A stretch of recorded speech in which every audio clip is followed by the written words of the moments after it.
भोजपुरी में। क्या बात है भैया, ताली के साथ में ताली। क्या बात है।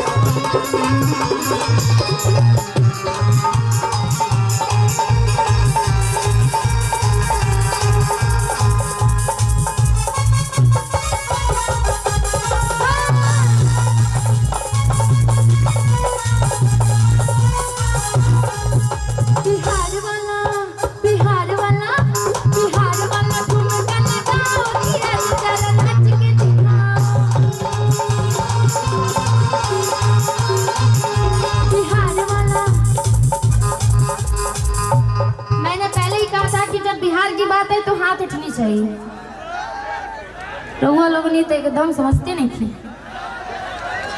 क्या चाहता नहीं जी? जय हो।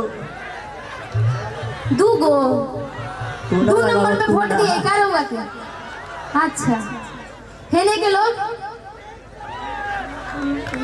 अच्छा तो सभी कोई हाथ उठा करके तनी दिखाएं।